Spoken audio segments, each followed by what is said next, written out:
Good evening. I'm Guido Podesta, the Vice Provost and Dean of the International Division here at UW-Madison. On behalf of the University of Wisconsin community, it is my pleasure to welcome you all to this panel discussion with former Peace Corps directors in celebration of 60 years of the Peace Corps. As the home of the Peace Corps recruiting office for UW-Madison, I am proud that the International Division is hosting this historic event with so many leaders gathered for the first time. Our guests tonight have led the Peace Corps through changes and challenges. I'm sure we will all benefit from hearing their insights and perspectives on the organization from its beginnings in 1961 to the present day and the future ahead. As I look and see everyone who is with us tonight, I would like to welcome all of the panelists who responded so kindly to our invitation, and to Aaron Williams in particular, who played a key role in helping us convene this extraordinary group, including our special guest moderator whose return to campus we always celebrate. In all cases, I'm grateful to each of you for participating in this event. I would also like to welcome and thank those from across campus, Wisconsin, and around the world who are joining us for this conversation. The university has a deep history with Peace Corps. More than 3,300 badges have served, making UW-Madison the #1 university for volunteers for the past 4 years. I remember discussing UW-Madison continuing success during UD Olsen's visit and the reason for this. In addition to the culture of service at UW-Madison, Director Olsen commented on the immense show of support from the community that helps us continue this legacy. I applaud our committed network of returned volunteers on and off campus who inspire new generations to take up this noble pursuit, especially to our PCVs of Wisconsin-Madison group. The Governor Tony Evers has also recognized this milestone for the Peace Corps by issuing a proclamation, which I would like to read on his behalf now. Proclamation. Whereas created on March 1st, 1961, the Peace Corps is celebrating its 60th anniversary this year. And whereas Peace Corps volunteers have served in 141 countries and with over 6,400 Wisconsinites who have served since the program's creation, Wisconsin is proud to have one of the longest and deepest traditions of Peace Corps service in our country. And whereas Wisconsin's Peace Corps volunteers exemplify the program's mission to promote world peace and friendship, showcasing the best our state has to offer and demonstrating the values which are centered around serving our communities, promoting empathy and unity, and working together to take on challenges. And whereas through its education and leadership in research, outreach, and teaching, the University of Wisconsin-Madison is the #1 recruiting campus in the United States, with over 3,300 graduates who have put their education and life experience to work as Peace Corps volunteers around the world over the past 60 years. And whereas in partnership with people and communities across the globe, the Peace Corps has provided thousands of University of Wisconsin graduates with real-world cultural and work experiences. And returned volunteers have helped our educators incorporate global learning focused on cultural sensitivity and global competency into their classrooms. And whereas the Peace Corps serves as a shining example of excellence in university government collaboration, fostering agricultural, business, education, environmental, community, and economic health, and youth development throughout the world. And whereas today the state of Wisconsin joins the University of Wisconsin-Madison and all Wisconsinites who have served in the Peace Corps in celebrating the Peace Corps' 60th anniversary, and we wish the program many more years of success. Now, therefore, I, Tony Evers, Governor of the state of Wisconsin, do hereby proclaim March 1st, 2021 as Peace Corps Day throughout the state of Wisconsin, and I commend this observance to all our state's residents. Thank you to Governor Evers and the entire state of Wisconsin for championing international service and the Peace Corps. Without further ado, I would like to invite University of Wisconsin-Madison Chancellor Rebecca Blank, a strong supporter of our Peace Corps efforts, to say a few words and introduce our moderator. Thanks. Thank you, Dean Podesta, and welcome to everyone. And thanks to you for joining us from all around Wisconsin, all around the nation, and all around the world. I've been enjoying seeing where people are from in the chat. We are very fortunate to have all 11 living former Peace Corps directors with us tonight. When we first conceived of this, we thought we might have a public gathering that would draw a few hundred people, and maybe we'd get 2, 3, 4 of the past directors. But when the pandemic forced us to move into a virtual space, we're expecting many more to join us, and we never dreamed we'd be able to bring all 11 of the past directors together. So thank you for coming. I also want to echo Dean Podesta's thanks to Aaron Williams, who served as Peace Corps Director under President Obama. Aaron made it a priority to consult regularly with past directors, and he helped build a real network that has been particularly important in this very difficult year. Now, most importantly, Aaron is an alum from UW-Madison and a senior advisor to our international division, and he's really helped burnish UW-Madison's reputation as one of the world's most globally connected universities. Thank you, Aaron. You've just heard from Guido that we are the #1 university in the country for Peace Corps volunteers. Our commitment to the Peace Corps is as old as the Corps itself. It began with Joe Kaufman, one of the architects of the Peace Corps in the Kennedy administration, who then left Washington to come here as the Dean of Students. Joe Kaufman was an advisor to our next speaker and our moderator, whose lifetime of public service was inspired in part by the 2 years she spent in Iran as a Peace Corps volunteer. Donna Shalala, a name everyone knows, has an extraordinary career as a leader in higher education and in government. She served in 2 presidential administrations under Presidents Carter and Clinton, and under Clinton became the longest serving secretary of the US Department of Health and Human Services in history.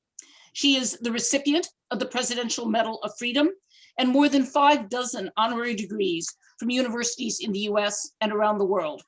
She's a former member of Congress from Florida and a distinguished educator who in 1988 became one of the very first women to lead a major US research university and the very first to lead a Big Ten school when she became chancellor here at UW-Madison. After leaving HHS, she then served 14 years as president of the University of Miami. Please join me in welcoming Donna Shalala. Donna. Thank you very much, Becky. Thank you, Guido. And my good friend, Becky Blank, is doing a wonderful job at UW-Madison. It's a pleasure to be visually back on campus. And I wish I was there, except the weather is much better here in Miami. Let me say, this is an extraordinary event to get all the living Peace Corps directors in one place for a discussion of the importance of the Peace Corps, what impact it had, not just on the volunteers, but on our country, is a wonderful opportunity. I have to, though, be very honest. As a volunteer, I wondered what those people were doing in Washington. And we always had some jokes about the Washington crowd and about the Peace Corps director. Sergeant Shriver was the Peace Corps director when I was a volunteer, and he did come out and visit us. And one of the few things I remember about that visit, other than he was a charismatic character and we had a lot of fun with him, is that he stuck us with the hotel bill. 30 years later, I presented him with that bill and his wife made him pay it. But he was an extraordinary figure, not only for the Peace Corps, but in American politics. And I want to mention him and honor him because the Peace Corps would not be where it is today without a gifted leader, Sergeant Shriver, of any party. And so let's start our discussion. You can see all the directors, and I'll introduce them as I call on them. But first, I want to call on Jody Olson, who is the most recent Peace Corps director, to bring us up to date on where the Peace Corps is now. I know you brought a lot of the volunteers back because of COVID. So Jody, give us a run through. All right, thank you so much, Donna, and what an honor it is to be here. I'm going to do a very quick turn of Peace Corps 2020 COVID. That in January, we began to realize, January of last year, that we were not going to be able to keep all of our volunteers in the field. And so we were starting country by country, 2, 3, 4 countries. And then very quickly, as planes stopped flying, international planes stopped flying, but more importantly, borders were closing. On March 15th, Ides of March, 2 weeks from now, 1-year anniversary, I had to make that horrific, difficult decision to bring all 7,000 Peace Corps volunteers back to the United States. And as I have said, and many of you have heard, it's the most difficult decision I've ever made in my life. And I might just take a moment with that I thought, this is 59 years of Peace Corps. Peace Corps has been part of my life for 55 of those years. What is happening? What is going to happen? Am I going to lose Peace Corps for all of us? But the decision had to be made. We brought back 7,000 volunteers in 8 days from villages in 61 countries. Nobody got lost, nobody got sick, nobody got in an accident. And subsequent to that time, we spent 4 to 5 weeks in helping settle volunteers back in the United States. And I'm sure that many of you that came back this last year are on this Zoom call tonight to help get insurance, help get health, help get ways of jobs, and all having to work within a policy, as you describe Washington, that Peace Corps was never set up to do, and follow guidelines that we've never thought we would have. Over the past 7, 8, 9 months, we had been working tirelessly week by week to figure out how to go back. And every time we got close, there was another variant, there was another outbreak, there was another problem in getting into country. So as of now, there are still no volunteers returning to country. However, let me close by stating a couple of very strong elements. Throughout this time, every country said, we want you back. Counterparts, we want you back. Ambassadors, we want you back. The administration, the Hill, everyone here in the United States said, we're going to support you to go back. We were able to maintain full funding. To this day, full funding. We were able to get the support we needed to keep all host country staff in country. They are there working hard to get volunteers back to this day, and our staff in Washington, so that we could stay strong. We have set up a virtual participant program for some of the return volunteers to actually work virtually in their communities. And our staff in countries have worked carefully with counterparts, with schools, with health centers, to assure that we can continue those efforts even before volunteers return. So it has been a year unlike any of our 60 years of Peace Corps. But I want to say that is an intro, I think, to everybody else with us today, with all the other Peace Corps directors. We prepared for this moment. We prepared for 60 years. It was Peace Corps' mission, Peace Corps' 3 goals, Peace Corps volunteers in the community, with counterparts, with kids, with ministries, that made it possible for all of our 61 countries to say, we will do everything for you to get out safely and for you to return. So our 60 years, our 245,000 returned Peace Corps volunteers is what has kept us strong this last year and is what is going to get us back as soon as possible. Jody, thank you for your extraordinary leadership. No Peace Corps director has had those kinds of challenges, and you perform them with distinction, and we're all grateful for that. So let's go into the memory piece of all of this. And Carol Bellamy was the first Peace Corps volunteer to lead the Peace Corps. Carol, what are your fondest memories about leading the Peace Corps? Well, I loved it. It was wonderful. I worked with the best people ever. I think they're still there. First of all, I want to say, Jody, great job. I got to tell you, I think all of us are so proud of you. You know, when I got there in mid-90s, it started, but we were moving into Eastern Europe. Up to that point, for Peace Corps volunteers, they'd always gone to warm countries. All of a sudden, they were going into cold countries. They were going into the former Soviet Union. People kept asking me, where's my hut I should be living in, when they were living in these Soviet Union terrible housing. But what was always the same were the volunteers. I mean, they were flexible. They were the ingenuity was incredible. They figured out how to make things work.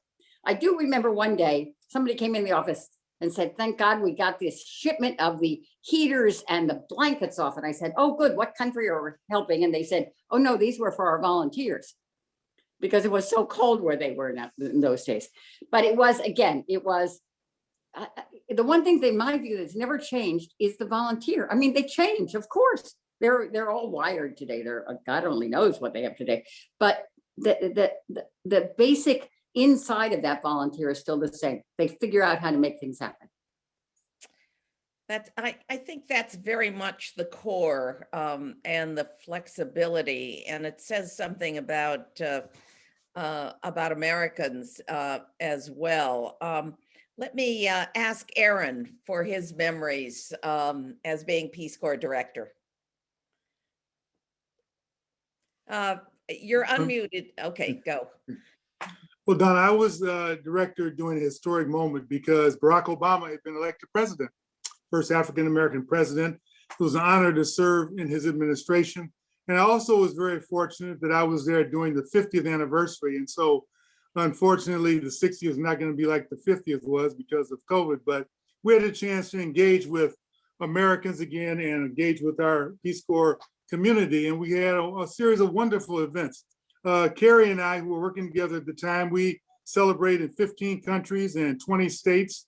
We had a wonderful event at University of Miami, Donna, that you hosted for us.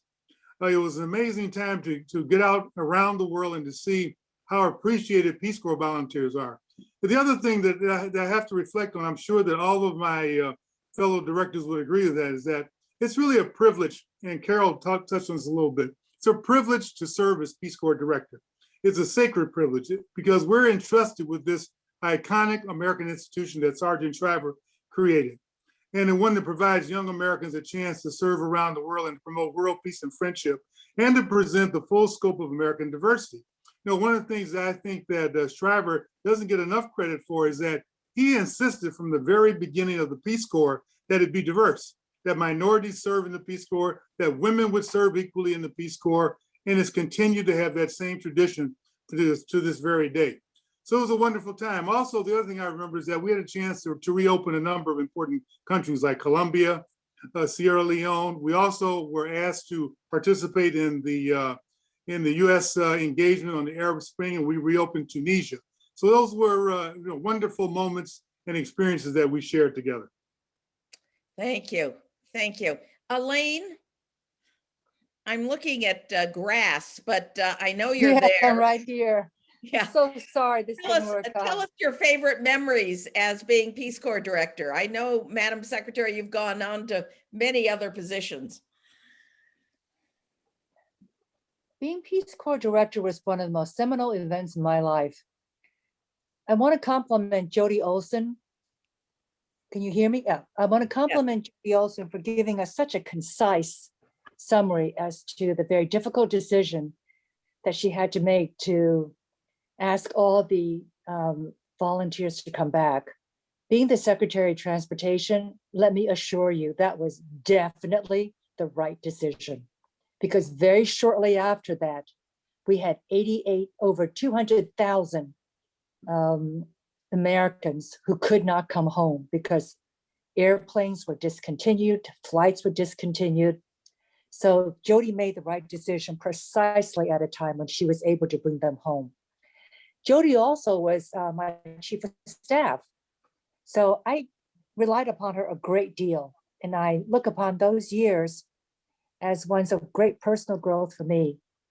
That was a time when the former Soviet Union was collapsing. And we saw people who wanted to join the ranks of the modern nations, but they didn't really know how to build an economy. And I remember Jody and I went to Bulgaria. We went to, and Tim Carroll was there too. That was really fun. And we talked to all these, the heads of former communist heads of all these countries. And they all knew about Peace Corps and they all wanted us to be there. And it was just amazing to them that Americans, young Americans, would be willing to go to their country, work basically for nothing for 2 years and help people that they've never met. That was something so moving to them. And Jody and I had a great experience. Let me also say, Jody, I hope you don't mind if I say this, but I was the first Asian American director. So a lot of these people in the former Slavic nations and the former Soviet Union, they couldn't understand me. I mean, they would kind of think that, Jody was a director. I mean, Jody, with all due respect to you, you are the director. But I mean, at the time, it was just so difficult for them to understand. So I think going back to Aaron's point, Peace Corps does make, new trails for showing the kind of diverse country that we were. And I look back upon those years, it was a time of great growth. We introduced volunteers to the former Soviet Union, to the Baltic nations. And one last thing, and I added the budget because that was the big issue. Were we going to be able to go into these countries and divert volunteers from other countries? And what we did was to add to the budget of the Peace Corps to be able to go into these new countries. So thanks for asking, Donna. We love you too. You've been terrific. Thanks, Elaine. And I think making the point that the Peace Corps has always been bipartisan. It's always had support of both parties. And some of the most significant increases, budget increases, were during Republican presidency. So that's been very important for the Peace Corps. Let me call on Ron. I see that Ron got on for his memories. Well, there are so many. It's hard to isolate a few flashbacks, but I was thinking about countries that I reopened, and Cambodia was a country that I opened. It was a real honor to do that. But here's one of my memories. I went over to swear in the first group, and we had a wonderful exchange of thoughts and ideas. And then we went to the swearing in part of it, and I raised my hand and started the process. And as I looked out over the group of volunteers, there were 3 or 4 of them that were in tears because of the emotion of what was happening. I will tell you, it affected me as well. And I had to finish the swearing in with a bit of a sad face and probably not clear words. But I think it told me what it really means to the volunteers to be a part of not just the United States, but be a part of being able to fulfill the kinds of help they were going to do, in this case, Cambodia. And that was the case every place I went. The volunteers out in the village compared to our experiences, Nancy and me were volunteers in 1966, 7, and 8 in India. And today, it really was not that different. And I'm excited and pleased to hear from Jody that we are going to go back, because I really would hate to lose the momentum and the impact that our volunteers have around the world. Thanks, Ron. Gotti, I see you out there. Yes, indeed. Well, thank you very much, Donna. It's great to be able to participate today. And as some of you may know, Jody and I were partners during the time that I served as director of the Peace Corps. And I guess I would point to two quick references. One is that I came on board as director, as a first director post 9/11. And after the attacks of 9/11, as we all know, the environment, the conditions in which we were operating took a lot of people to a place where they concluded that the Peace Corps was probably going to cease operation, or that applications would drop and people would be discouraged from going overseas. And I always find great delight, including in recent days where I interviewed with a journalist, where she too made that assumption that at post 9/11 that Americans would be discouraged from applying. But the reality is that the numbers of applicants that came forward post 9/11, frankly, were through the roof. And for me, it really underscored the spirit, the determination, the sense of purpose that not only is part of what Peace Corps represents, but also part of the American value and the ability to withstand that kind of a challenge. And so we enacted and we developed new protocols that were put in place to create an environment where we could achieve a successful and meaningful experience of service in the Peace Corps, and doing so with safety in mind. The second one was the opening of Peace Corps in Mexico. As many of my colleagues here on the screen know, that establishing a Peace Corps program in Mexico was something that many had thought about, many had talked about, but after many, many years, we were finally able to open a program which will continue, I pray, once we get the program back up and running and volunteers deployed.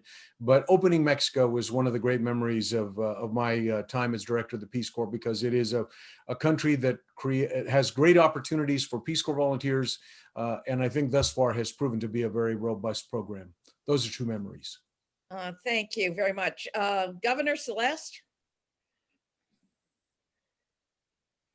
You may be the only governor that's ever run the Peace Corps. Is that true? Yes. And well, that came after the Peace Corps prepared me to be governor. Yeah. the give and take of Ohio politics, Donna, which you know well. I became director of the Peace Corps. I succeeded Carolyn Payton, who is no longer with us, and I was followed by Lorette Rupi, a fabulous Peace Corps director who's no longer with us. So I was sort of in between two very strong women with their own opinions. When I became Peace Corps director, it was beginning of 79, Jimmy Carter was president. Peace Corps was still part of Action. And in fact, Carolyn Payton, although she ran the Peace Corps, she did not have the title as Peace Corps director. Sam Brown, who was the director of Action, was the Peace Corps director.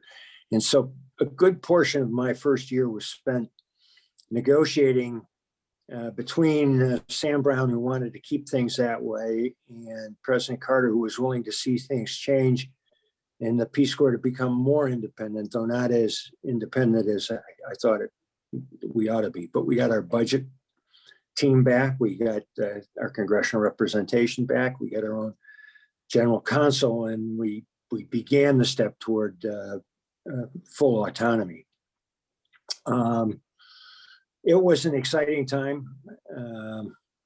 We had a Peace Corps volunteer. We had a Peace Corps volunteer who was being held captive by FARC in Colombia when I became director, and we were trying to persuade the Colombia government and the rebels to let him come home.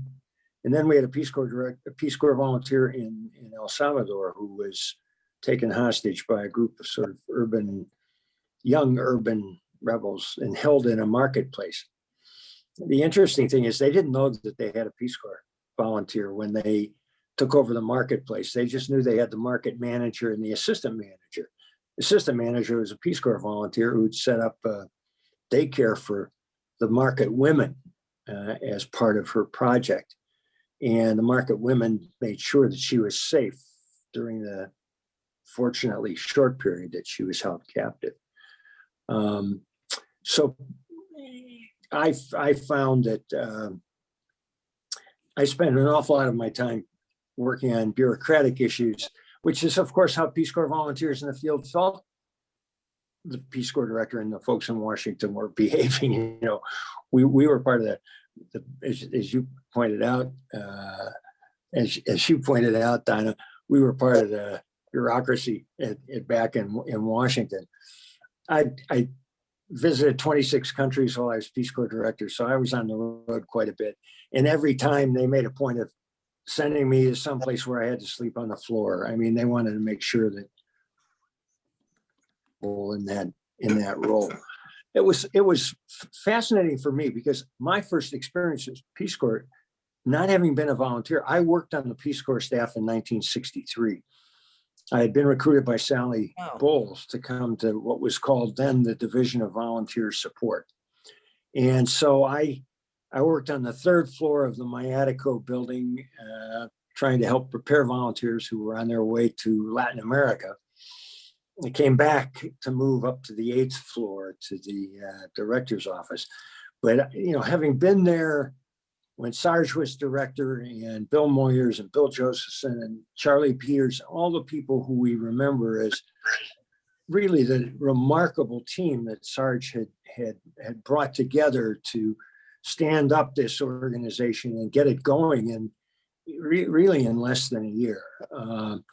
It was a daunting feeling to arrive on the 8th floor of that building and feel the excitement and the energy of the past. And to me, the stunning thing is that excitement and that energy have been sustained over 60 years. And I think Jody's decision was a tough decision.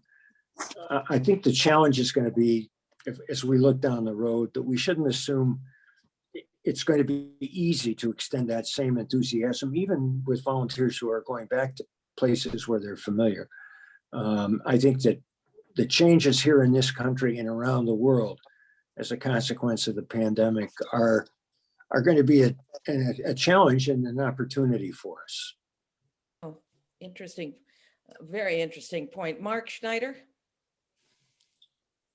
Hi to all, and thank you, Donna. It's a great opportunity to see everyone again. You know, when I became director, HIV/AIDS was sort of engulfing sub-Saharan Africa. And so we made the decision that regardless what the 2,400 volunteers in Africa were doing, that all would become HIV/AIDS health educators, whether they were in agriculture or education. And it was incredible the way the volunteers responded in terms of deciding themselves how best to make that happen. And in that regard, I think it's important to recognize what people, volunteers have done, the kind of impact they've had.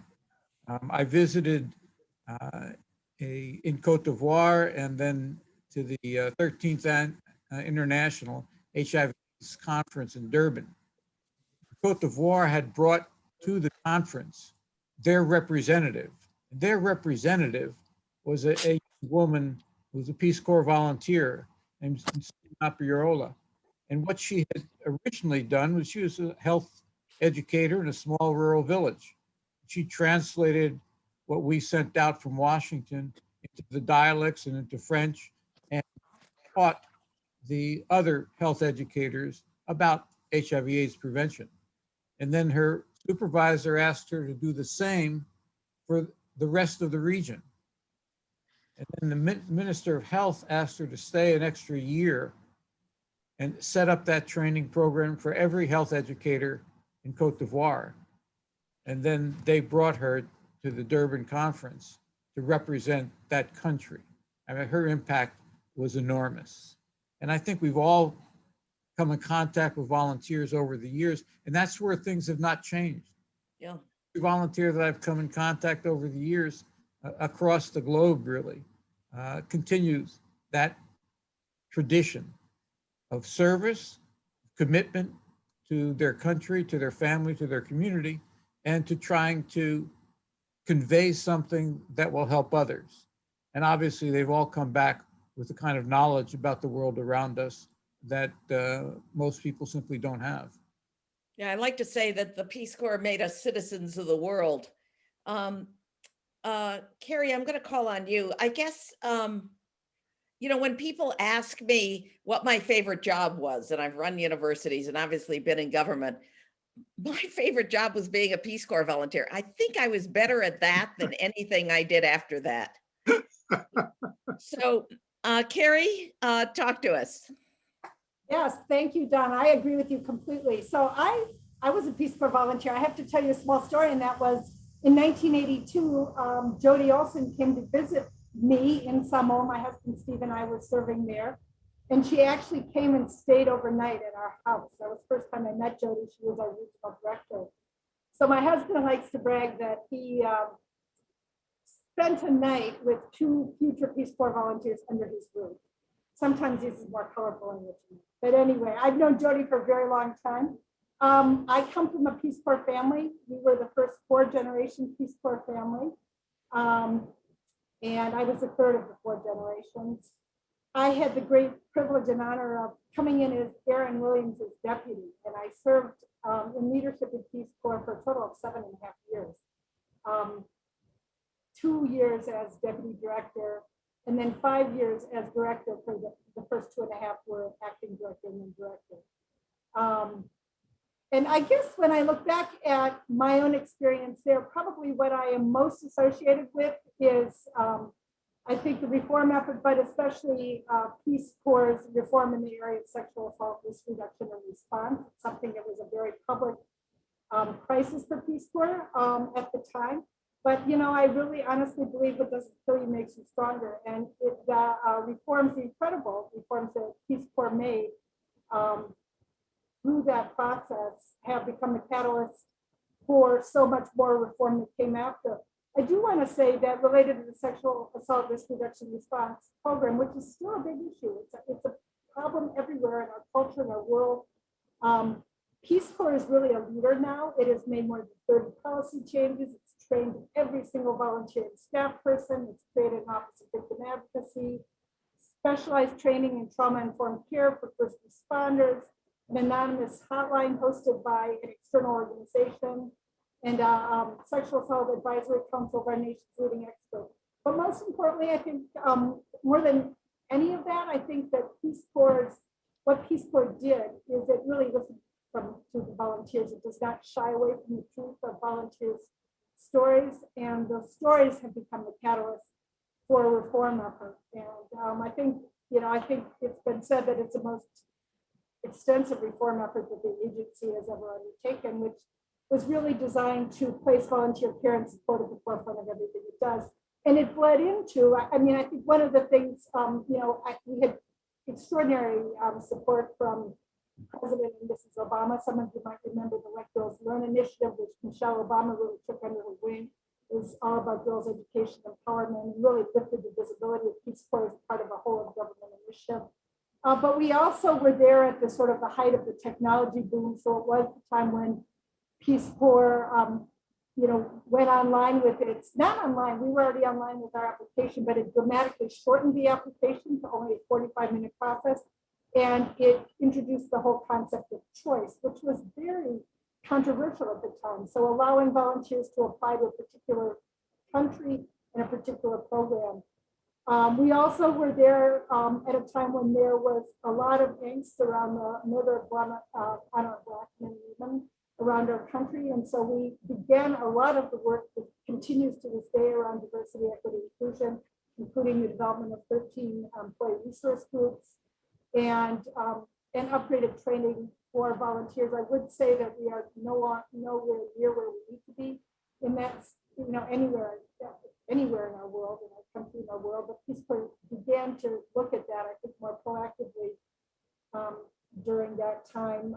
In addition, we did introduce same-sex couples to the Peace Corps, and I'm proud to say it was 6 months before the reversal of DOMA. So that was an area that really demanded extensive intercultural work and training for our staff and volunteers. And it was actually that movement that led to our diversity, equity, and inclusion and intercultural competence program. We had a dedicated team of 5 people, went around to, I think, 45 countries while I was there to spend a week with every single team to talk about the importance of diversity, equity, inclusion, including the development of skills. So I would say sort of reform was the big word of the day when Aaron and I were there. It was a huge privilege, and at the heart of it all, I think, and I think this is especially important now as there are more and more conversations about, you know, Peace Corps going back and what should the future Peace Corps look like. I really believe strongly that Peace Corps is probably the best example we have within the government agencies, you know, within government agencies writ large of people-to-people diplomacy, of Americans living in community with people of other nations, and really listening and learning from others, accompanying the people of other nations in their journey to development. And I believe that that's probably the most important thing we do. Thank you very much, Carrie. Mark, I left you for last because I have a sense that you probably have your finger on the politics a little more than the rest of us. So talk about your experience in the Peace Corps. I know you were excited with the appointment, but also say a little bit about what you think the future is, national service, Peace Corps, what you think we ought to be thinking about. Right. Well, thank you, Donna. I don't know if it's any more informed than this great panel, but I'm thrilled to be with my colleagues. And, you know, like everyone, I agree with everything all my colleagues have said. It was the job of a lifetime, certainly, and an enormous honor reposed to all of us. And I think for everyone who sat and had this role, we were also strengthened by our predecessors. And in my case, Senator Coverdale and Lorette Ruppy and Dick Celeste, and folks that were generous with their time, Carol Bellamy and others. And of course, Harris Wofford and folks that had been before us, they all strengthened our time. I think my conversations in my early years with Peace Corps with Sergeant Shriver confirmed to me the whole ethos of the Peace Corps was innovation, was making the volunteer the North Star, and to think through ways that we could contemporize the Peace Corps and make it ripe for the times. So I think that early genius that Dick Celeste talked about, the Titans that were there at the beginning, those who've continued it, and most centrally the volunteers who made the Peace Corps what it is today, has positioned it in a really interesting way. In many ways, when I was director, I used to think the domestic dividend of the Peace Corps was somewhat of the more underreported or observed strengths of the Peace Corps. We know the good work that happens in some of the most desperate places across the planet. We know what that means to those communities and villages, to certainly the Peace Corps volunteers. But we now know, and I think having a bit of a distance from my role as director, seeing the impact on lives, American lives when they return, in the brilliance of the third goal of the Peace Corps. So I think that has put us in a position as a country, certainly, Donna, when we were in the Clinton administration, the development of the Corporation for National Community Service, AmeriCorps, so-called domestic Peace Corps, growing up. And so we're at a point now in our nation's history and country where the importance of service, national and community service, could not be more important. It's what unites us. Volunteers would say that it crosses the boundaries of difference. We know the needs exist, both domestically and globally, for service. So as we celebrate this 60th anniversary of the Peace Corps, which is well placed, the 70th anniversary of the Peace Corps, the 70th anniversary of President Kennedy's call to service, can really be a major accomplishment in the next 10 years to enhance the threads of service, because I think we all know the demand is there. We know the interest of Americans are there, and certainly the needs exist. So an interesting question for me, building on Dick Celeste's point, is what is the next chapter? Jody brilliantly observed a time in her leadership that really has saved the Peace Corps. The interesting question for me now, to build upon 60 great years, is what is the next 10, 15, 20? In innovation, during our time there, we thought of ways to use short-term assignments, initially the Crisis Corps, which became Peace Corps Response. But every director here had a moment where they could build upon that history, because that is our legacy that's been left to us through that innovation at the Peace Corps, to always try to contemporize it, respond to the needs. I know, having been in higher education now for the past 20 years or so, America's young people are looking for ways to make a difference. They're looking for ways to give back, and those not so young coming into the Peace Corps. That all augurs very well for the future. That's, I think that's very helpful. Let me ask everybody else. The President of the United States calls you in, and you've got 15 minutes, but maybe 3 minutes, knowing presidents. And he says, what should I do with the Peace Corps? How should I think about this? What would you say to him, Gotti? I think the most important point going in is the proven track record, success, and value of the Peace Corps needs to be articulated in order to be able to inform the narrative that begins to set the foundation to have a discussion about the ultimate objective, which is to grow and expand the Peace Corps.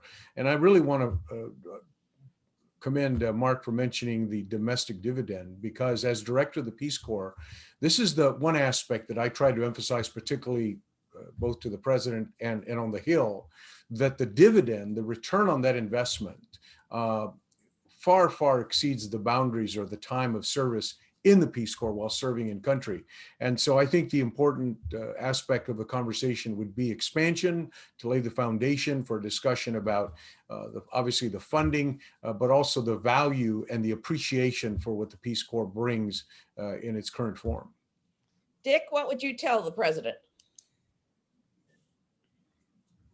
Double it. Yeah. That's good enough. I think, you know, the short time, I mean, I think that's one of the things, and you're right, you only get about 3 minutes usually with these things.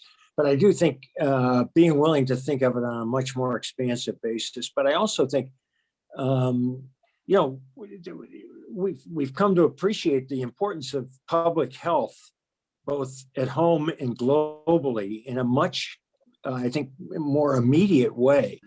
And I wonder if there is some way to really talk about, can we declare a decade committed to global public health, in which the Peace Corps plays a role overseas and then brings that role home and ensures that public health, the public health system here, as you know, Donna, can use great strengthening, and it could become part of a comprehensive national service program along the lines of what Mark was suggesting.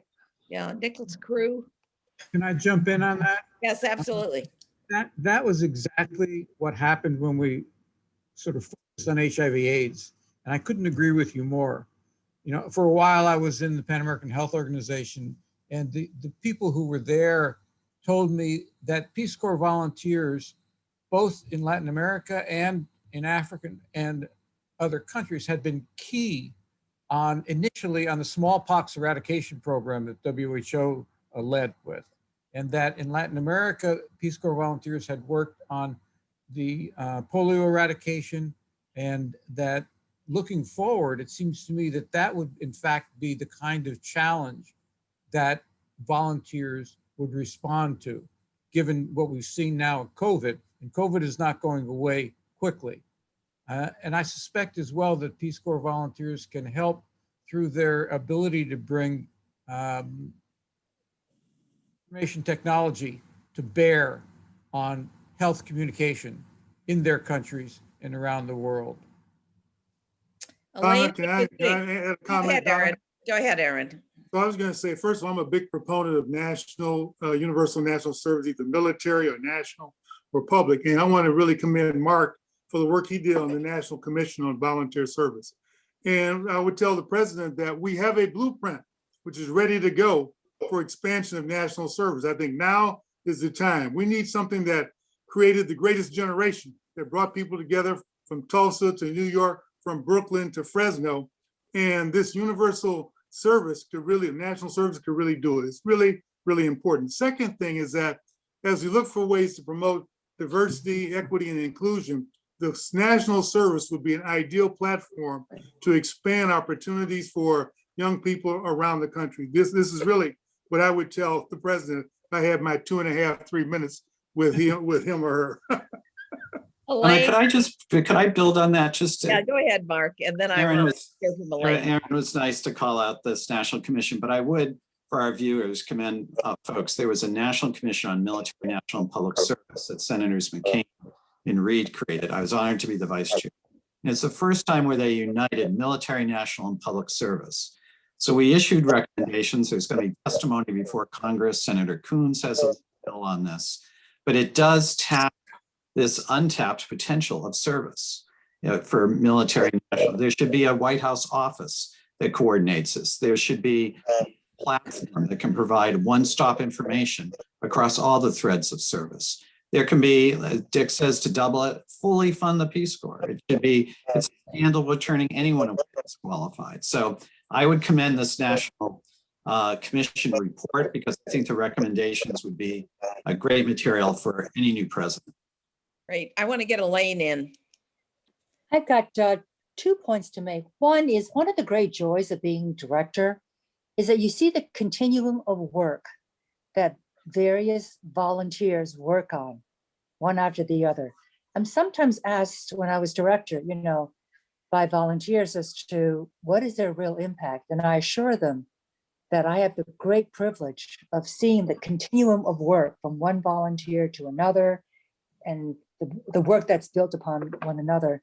Second, I would say, I'm always so impressed with volunteers, their freedom of movement. And I'm Asian American, so I notice this perhaps more, but American women, they walk with such freedom of swinging their arms, freedom of taking larger strides rather than, you know, demure little steps.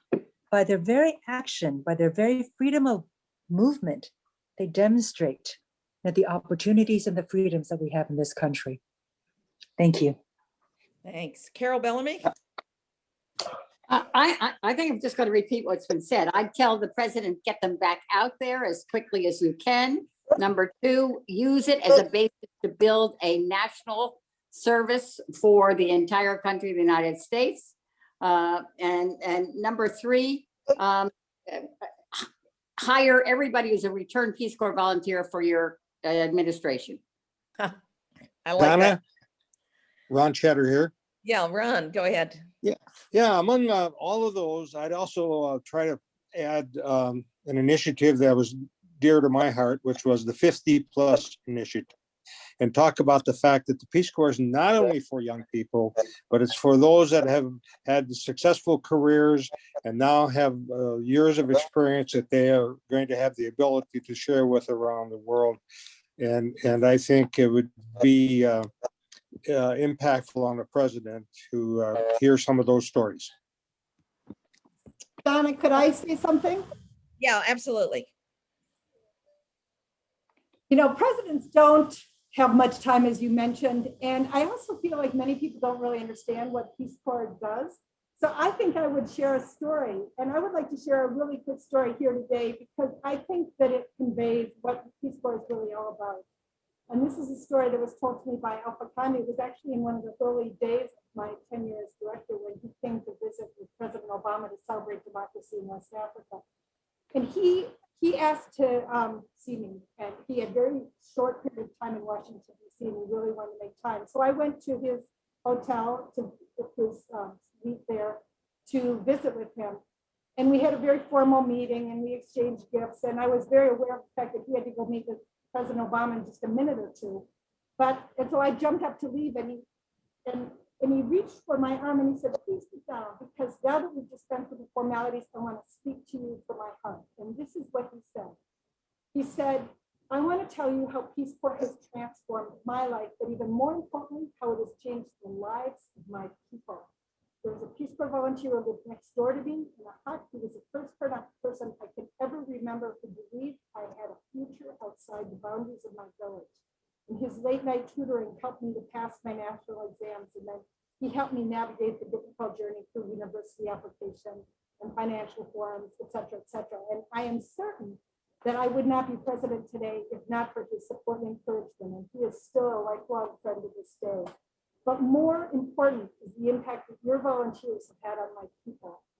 During the course of my 6-month campaign for presidency, I visited over 300 villages at the beginning. I went to villages in the far east of my country, which is where Ebola started. He said my own campaign staff wouldn't go there, and there are Peace Corps volunteers there. I went to the villages in the north where civil servants refused to be posted, and there are Peace Corps volunteers there. And then I went to small villages in the center of my country. They are visited occasionally by NGOs, and they do great work there. But you know what? At the end of the day, they get back in their SUVs and they go back to Conakry where they live. But your people volunteers stay. By your presence, you told my people that Americans care about them, that my people are important enough to you that you're willing to give us your most precious asset, your sons and your daughters, and that they are willing to leave everything that is dear to them to travel thousands of miles from home to learn our language, eat our food, learn about our culture, and work on our priorities. Your being there validates my people in a way that sending them money or building them a school could never accomplish. In all honesty, your being there validates my people more than millions of dollars of foreign assistance your country sends my country every year. Because my people are so proud to share their culture and their language and their development priorities. And they are so proud to work together with your volunteers to create a better world together. You give them a hand up and not a hand out, and that makes a difference. And I share that story because in this world that has become so divided, presidents need to know about the interpersonal connection that exists in our volunteers, all of you who are part of this today, and the people of the nations that we have served, more than 100 now. And unless people really understand that, they don't truly understand the benefit and the potential of Peace Corps. Now, I am a huge fan of national service, and Aaron and Mark and others know that. I was also very involved in that service movement. I think that's a critical next step. But we need to be able to communicate the importance of Peace Corps in a way that is profoundly personal, because that is where it really lives, is in people's hearts. Today, or when I was a Peace Corps director, there were more than 10 presidents on the continent of Africa alone that said they got to start from the Peace Corps volunteer. That's an extraordinary impact. I think people need to know that. Yeah, and I think I heard that from health ministers as well from around the world, particularly Africa, Latin America, that their first encounters with Americans were Peace Corps volunteers. Well, you had an incredible story, that you shared about when you were representing the WHO. I don't know if you want to share that story, but I thought that was a fabulous example of the impact of Peace Corps. Yep. Jody? I want to reinforce what everybody else has said. And what you're all illustrating is the one-on-one humbleness. And as Carrie said, you learn the language, you learn the community, you learn the family, you are with the family. Just a very quick example as to the importance when you have a very short time with the president, that several of you were involved in our going back to Indonesia. And there was a lot of mistrust and tiny and just one space and maybe just 10 volunteers or maybe 30 volunteers, but we don't know whether we can trust you.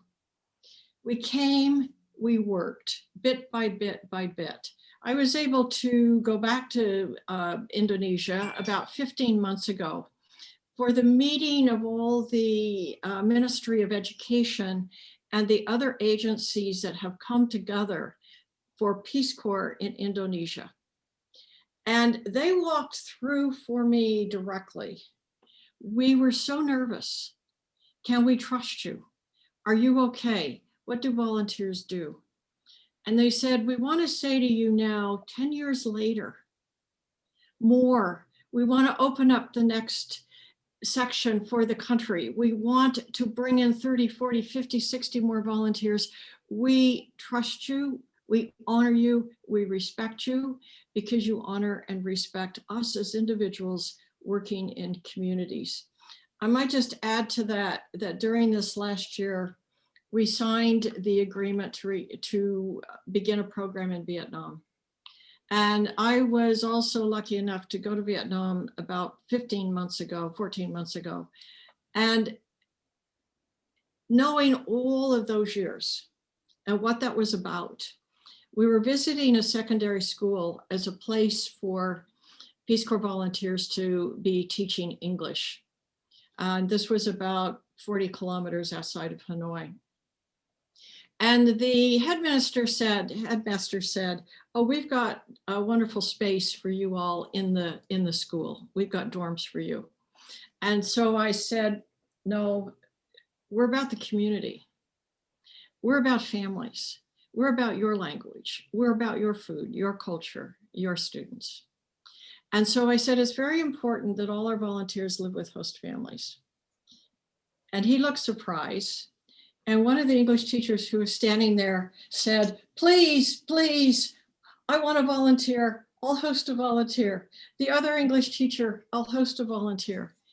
They wanted to be the 4 teachers, English teachers at that high school in that town because they were so excited about Peace Corps coming. It comes from what everyone has said, that you give yourself away as a volunteer and the strength that gets drawn and the friendships and that sense of trust, person to person to person, is why Peace Corps must stay and must remain strong and must grow. That's great. I have a whole bunch of questions. Does anyone else want to jump in on this question of national service or what we ought to be doing for the future? I have a whole bunch of questions that were submitted, and I'd like. Donna, I think Nick is trying to jump in. Nick. Yes, thank you, Mark and Donna, and thank you for pulling this together. It's an amazing accomplishment. In terms of talking to the president for 3 minutes, obviously my first request would be to double the size of the program because we clearly have always had the demand, way more than we could ever fill. And if you look at the supply side, which is where I came from, Peace Corps has remained strong and a very durable brand, a brilliant brand throughout multiple challenges, multiple crises, multiple attempts to defund the agency, people who've tried to submerge it in another agency. It's been proposed that it be merged into other agencies and pretty much forgotten.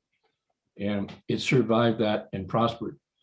Now I'll give you a little perspective from the early 1970s, which was a pretty disturbed time in Washington. The anti-war effort was pretty strong. There were lots of protests about the Vietnam War. There was obviously Watergate, which was very upsetting to the political dialogue in Washington. And at this very same time, the new all-volunteer army was being proposed. And coming from a recruiting background, I and my senior staff were frankly very concerned. And I was concerned about even taking the job because the Army and the Department of Defense were going to throw hundreds of millions of dollars at an all-volunteer army. Our budgets didn't begin to even look like that. But I brought my staff together and talked to recruiting people, and they were very confident that we could not only meet, but also exceed our goals for volunteers in the coming fiscal year. And by golly, they did. And it just goes to show you how strong that brand is and how it's persevered over the years and why I think we should all have great hope and optimism for the future. Yeah, thank you. Let me try a couple of these questions on you so that the audience at least feels like we looked at them. A lot of them are process questions about reopening the Peace Corps, but some of them are about philosophy and goals. What does it mean to represent the United States as a PCV in 2021 when our reputation as a teetering democracy precedes us? Is it more complicated in this world because of changes in foreign policy? Who wants to jump in on that one? Here I am. Yeah, go Jody. I'll do a small attempt at all of that. What I appreciated is in my visits, and I gave you two examples, Right. Indonesia and Vietnam, but I can give the same example from Timor-Leste, the same example from Mozambique during my travels, that Peace Corps lives and works in the people to people, the sense of humanity, the sense of dignity, the sense of respect. And it works independently of what some of that big stuff is that goes on at the high level. And a part of an example actually is COVID. As we've been working through this last year, we, through Zoom, brought in all of our staff from all over the world and became a family of 2,500 people, or at least 2,000 people all over the world. And what we discovered is that whatever big picture stuff that was going on, that program assistants in Costa Rica had to also homeschool their kids. Mm-hmm. That grandparents were sick. We appreciated that our sense of knowing each other and understanding each other, and they watched us on television and we watched them on television in terms of our nationhoods, but it did not compromise who we were for each other, for our families, for our communities, and what we needed to do at the community level. And it functions relatively independently of some of these other elements are going on. And to me, it is why it is so critical for its going forward in 2021. Yeah. Donna, this is Carol. Can I jump in for a second? Go ahead. I think the great thing about Peace Corps, and you said it before, I mean, it's not a partisan. It's never been partisan. I mean, it's one of the reasons that 11 of us get together every once in a while. It's, we're not partisan. And that's the great thing. Peace Corps doesn't try and change the volunteer. The volunteer is that human being who goes out there, does what he or she is going to do. Yes, we give them language training and other kinds of training. But whether it's 2021, 2022, or 1993, nobody says this is how you have to act in this particular period of time.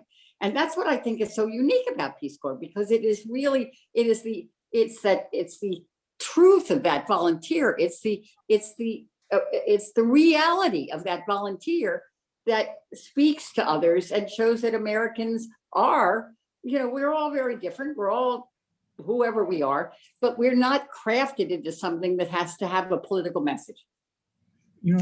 I think we also should remember, I was a volunteer in El Salvador, my wife, from 66 to 68 during the height of the Vietnam War. And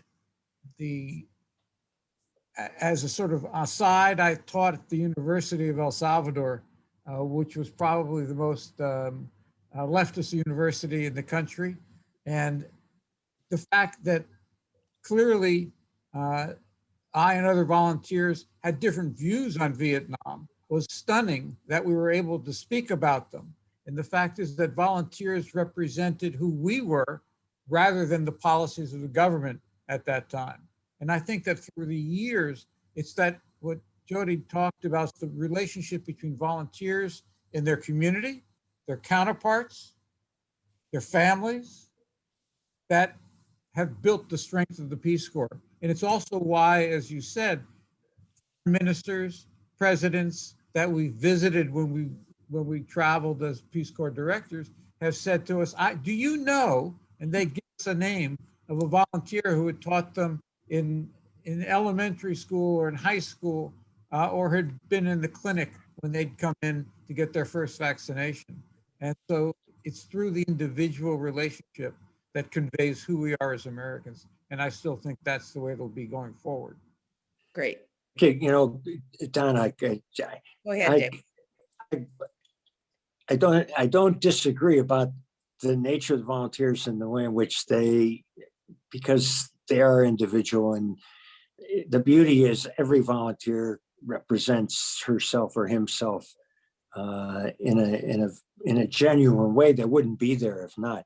I think it is going to be a more difficult time for people who become volunteers in 2021, who are going to be asked questions about the United States that are not as easy to answer as they may, as the questions even around Vietnam, before it could be, is your democracy hurting? What's, things like that, that I found in talking with my friends who are still in the diplomatic corps, questions they're having to answer that are challenging. So it was a good question. And I do think that the nature of the volunteers and their assignment means that they don't have to answer. They really don't have to answer for U.S. policy, but they will be asked questions that may be a little tougher. Anyone else want to hop in here? I do have a question of that's sort of interesting. What did you learn? What was unexpected about your Peace Corps experience? What surprised you out of that experience? Elaine? I don't know whether she's still on. Yeah, I'm here. Well, since I've never had the privilege of being a volunteer, and in many ways, I've spoken about this, and this is an issue which I think a lot of people of color may have faced. But when I was leaving college, my first responsibility was to help support my family. It was really hard to join the Peace Corps and not, earn a salary and not contribute to the family. So everything in the Peace Corps was new, and I heard about it. I was very excited about it. And once again, I want to thank Jody Olson for being my kind of like Sherpa, because she was so wise and so kind, and she just taught me so much. And then I got to know the other Peace Corps volunteers. And I think we all share this incredible love for the mission of the agency, the 3 goals. And I guess what surprised me most of all was just the enthusiasm of the volunteers. I always knew they were going to be, they were enthusiastic, but the country directors that I met were so incredible. I mean, Kay Rafferty, for example, who's still around. And then we have John, who was head of Niger, John Keaton, who started the programs in the former Soviet Union, Tim Carroll and Earl. There were so many just wonderful, wonderful people. And gosh, Jody's going to have to remind me, but John was the one who also started the Peace Corps programs in the former Soviet Union in Russia. So there were all these wonderful, wonderful, Peace Corps directors who just prevailed against such challenging circumstances with such optimism and charisma and inspiration. I will always remember them. Thank you. Erin? Say one thing. Go ahead. Yeah. Jody, we're going to speak. Jody, go ahead. Go ahead, Jody. Oh, it was Carrie. It was me, I think. Oh, Carrie. Okay, Carrie.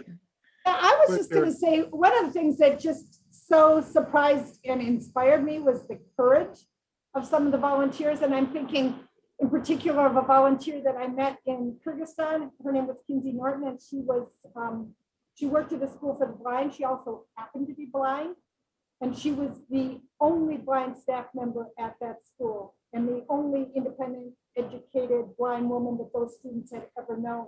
And the fact that she had come to live and work among them in Osh, Kyrgyzstan was unfathomable to them.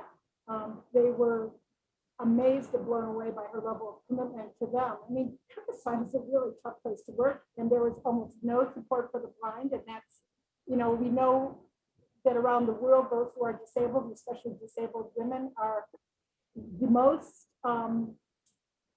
disadvantaged and abused people on earth. And she came to live and work among them. And she had a special place in her heart for the young women. And she desperately wanted them to have normal, independent lives. And she wanted them to be valued by others. And I just watched her interact with those young women in that school, and how she told them that they are beautiful and talented. And she encouraged them to study hard so that they could have a job and take care of themselves and contribute to their community. And the message she delivered was a message they had never heard before. And I was just blown away by Kinsey's courage. And I met hundreds and thousands of volunteers who I think overcame difficulties of all kinds to live and serve among communities across the globe. And so, you asked the question about what surprised me. I just have to say it's the courage of these extraordinary volunteers and the hope and inspiration they delivered just simply by being there, their lived presence among them, but also the encouragement that they were able to offer, talking about their own personal journey. So that's one thing that I just wanted to share that. Gotti?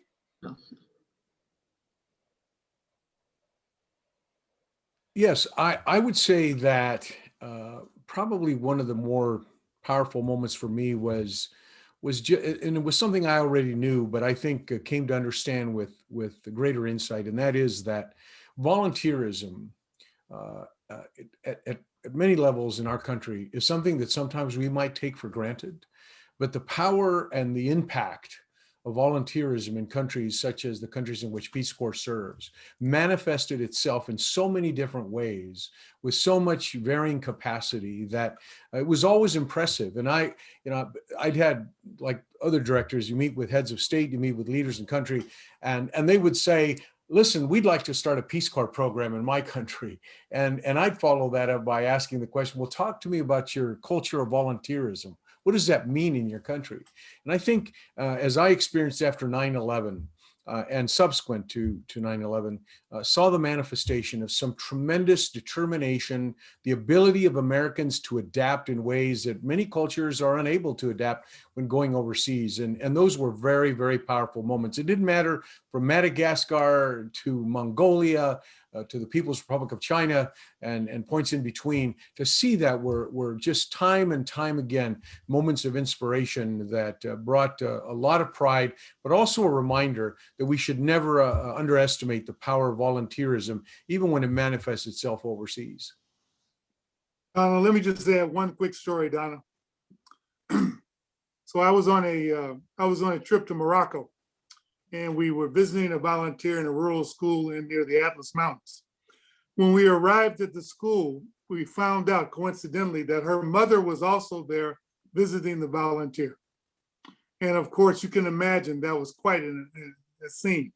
And so there we were after we visited the school. And as a matter of fact, this young woman is on the call. She's on this Zoom today, Rachel Maher. And we sat down in her host family's home with her host mother and her mother and shared a meal and talked about the progress that Rachel was making with the students in this rural village in Morocco. I think that captures the essence, the beauty, the connectivity, and the global citizenry of a Peace Corps volunteer in a way that's just really dramatic. I will never forget that scene. It was a lovely moment. My wife, Rosa, was with me that day. We always talk about that. I'm so glad that Rachel is with us tonight. Next. Can I pick up with just another quick one? Quickly, my surprise as a Peace Corps volunteer, I was in Tunisia, that I thought I knew who I was and I thought I knew where I came from, being a graduate of the University of Utah in Salt Lake City, Utah, and there I was in Tunisia. What I learned as a Peace Corps volunteer right from the beginning, I had no idea who I was. What I thought I knew, I didn't know. And I basically had to start all over again in understanding. And you give yourself away. And as I gave myself away further and further into the Tunisian culture, I began to discover a whole different person. And that whatever I have been in life, it comes back to that few months into my first year. Very quickly, when I was deputy director, I was in Kazakhstan. And I was visiting a very rural, lots and lots of snow, climbing through all the snowbanks to an NGO. And the woman who ran the NGO, it was NGO for children and adults with disabilities.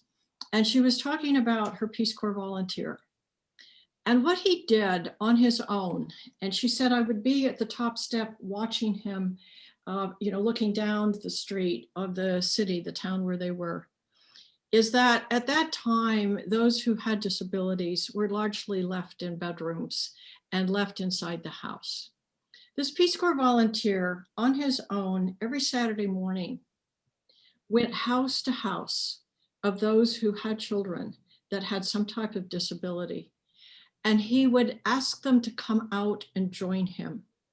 And they would grow as a growing collection of people walking to the park in the snow, in the cold, play, and then one by one, he would bring them back. And she, who herself was disabled, had a disability, said the visualization of him walking those children every Saturday, the families watched, everyone else in the community watched. And she said, I saw the whole attitude about who we are for people with people, understanding those that are different, those with disabilities. And she said he just modeled it every Saturday morning. Donna, let me jump in with a, that was such a beautiful story first, I'm sure. That was lovely. Gorgeous story. Lovely, lovely. But my surprise was a welcome one. And if I might build upon what everyone's saying, but take it in slightly different. And that is the innovation of the Peace Corps and the quality of our staff colleagues that were there, that were deeply committed, most of them being our PCVs. But for a federal agency, in my case, 35 years now, 60 years in standing, globally focused and recognized, to have that kind of a spree. And I think to pivot to the future, that's going to be really important. We have a few hundred people watching this, thanks to Wisconsin-Madison and Aaron who put it together. But I think the reality is for the future of the Peace Corps, we're going to need everyone's support to make sure that the kind of return is such, make sure that the funding is ample, because this anniversary is so joyful, but the 70th will be even more so when the Peace Corps will have been doubled, as Dick Celeste says, or that it will have expanded to more countries. And so that's a sort of interesting question to me. There's a staff and an esprit and an ethos of the Peace Corps of innovation. How do you contemporize the Peace Corps, to your question, Donna, to 2021? I would argue now more than ever, as important as it was in 1961, it's as important, if not more important, in 2021 for the collective impact for our own country, for this domestic dividend that I referenced, and for the needs that exist out there. So a pleasant surprise, but I think one that hopefully can position the Peace Corps going forward. I need to wrap up, but I think, let me just extend that. I think that Americans, young and old, need the Peace Corps at this moment in time, particularly for a generation of young Americans who have basically lost a year, maybe a year and a half. They need the inspiration of the Peace Corps. They need a goal bigger than themselves. That's what national service is all about. But what the Peace Corps, which has demonstrated its effectiveness over and over again and its impact on our country, I really think that my career has been shaped by the Peace Corps, initially by the Peace Corps, and I've always said that. So thank you to all of you. This has been really an extraordinary discussion. And let me, I need to turn it back to the Vice Provost, Guido Podesta. Donna? Hey, Donna, can I just, this is Elaine Chow. Can I just I want to correct one thing. That's actually Bob Freeman, Country Director of Niger. I just want to give him a big shout out. Thank you. And Donna? Yes. I would just like to say that just mention the and acknowledge the directors who are not with us. because they have passed, but to acknowledge the tremendous work and all that they contributed during the early years. Absolutely. Men and women who Absolutely. did. Salute to them. We all agree. Absolutely. Absolutely. Thanks, Gaddy. Great. Guido? Yeah, thanks. This has been a wonderful, memorable, and thoughtful conversation. Thank you to all. Thank you to all of our panelists and to our moderator for this spirited discussion. UW-Madison will continue to hold special events to mark this special milestone throughout the year. Please visit the website on your screen for more information. For those of you inspired to explore global service through the Peace Corps, I encourage you to reach out to our campus recruiter if you are in the Madison community, or the Peace Corps website for anyone interested in service. I hope you will all find more opportunities in the future to connect with the Peace Corps and UW-Madison. Thank you all and have a good evening.